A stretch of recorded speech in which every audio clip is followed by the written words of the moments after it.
Having surpassed 1,000 completed anime, it's time to review my old favorites and find out what holds up. I'm Sacrabolic, your envoy of hope, and this is Anime Favorite Search.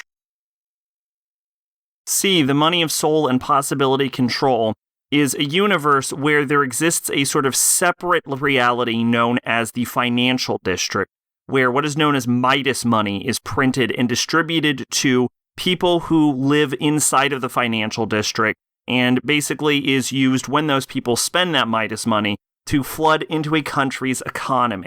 When a country's total net assets hit zero, when they would essentially go bankrupt as a country, what would happen is an event known as C, which basically deletes the country from existence. It doesn't get rid of the landmass, but reality itself rewrites itself so that only people who lived in the financial district remember that this country ever existed, and whoever doesn't have access to the financial district has no memory, and basically the country is just wiped from existence, and its sovereignty is given over, usually to some other sort of entity. And we come to a world where this mysterious dude shows up, and he invites people to go to the financial district on behalf of some higher power who is in control of these financial districts, who we don't get a name for, but we do see briefly, and considering it's called Midas money, I'm going to go with it's Midas. I'm going with it's Midas. Anyway, we do learn what the purpose of the financial district is, and it is sort of interesting, but I won't get into it because it's a bit of a spoiler. And so we have our main character whose dad ended up leaving him and the family, and I think committed suicide. And we find out that his dad was once part of the financial district, and he is a college student who's desperately trying to save money and not looking great right now where his life is. He gets invited to the financial district and is taken under the wing of basically the top dog in the entire district, who is trying to keep the Japanese economy afloat using whatever methods possible. And this brings us into the sort of crux and main themes of the show itself, because his little sister, not the main characters, but the mentor figure's little sister is in the hospital, and she could die at any point, basically. She's sort of in a coma because she got fucked over by their dad. And so he is a man who wants to live in the present.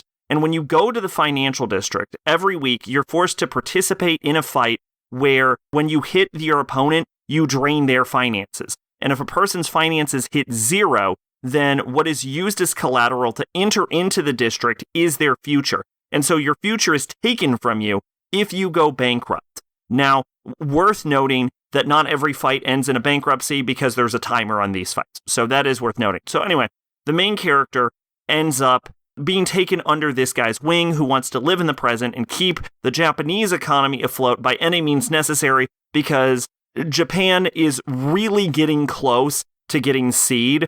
And also what's more important, or not necessarily more important, but also relevant, is the fact that every country around them is starting to get seed as well.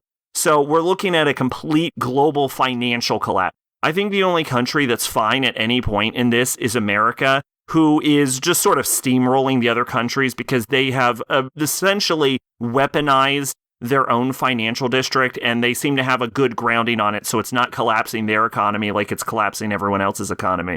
What comes into a conflict is that we see when people go bankrupt, and the show's very efficient at using this. Every fight in the show serves a purpose and reflects on what ends up going on with the main character, and shows how his perspective and his philosophy shifts throughout the course of the show, where he's originally on board with this mentor before coming into conflict with him, realizing that essentially selling your future, which is what his mentor ends up basically doing, literally selling the futures of everyone who lives in the financial district and of the country of Japan itself, is not viable and is not worthwhile. And you have to invest in your future if the present is, sometimes you have to make investments in the future and sacrifice a bit in the present, as he was doing at the start of the show, in order to make life worth living. Basically, you're living for a better future is the main character's argument.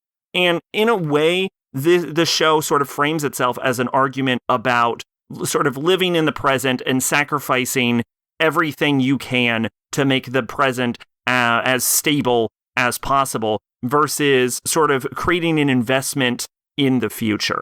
And the show doesn't necessarily take a hardline stance on which way you're actually supposed to go. In fact, it takes a very soft stance, but it does sort of bring up the specific importance of choosing a side.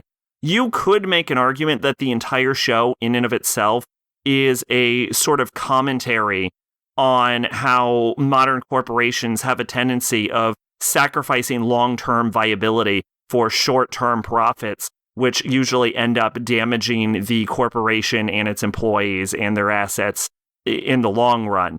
You could make this argument, but considering that a major crux of the whole plot of the show is about trying to keep the economy afloat in the first place, I'm not 100% sure that that is what the show is going for.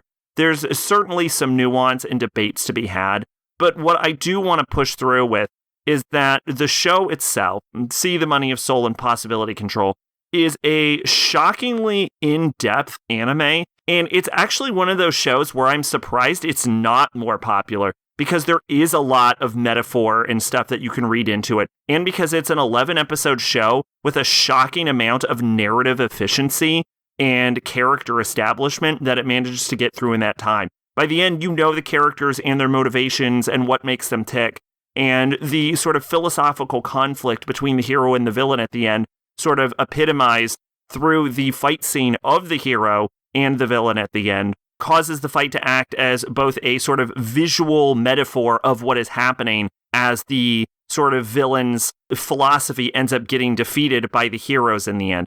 It sort of has a bit of an open ending, and there's definitely some questions left open, which would have sort of left the door open for a sequel. But it's one of those shows where this came out in 2011, and I am like genuinely surprised it is not more popular.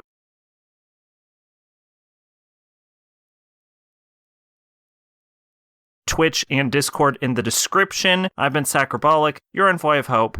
Bye-bye.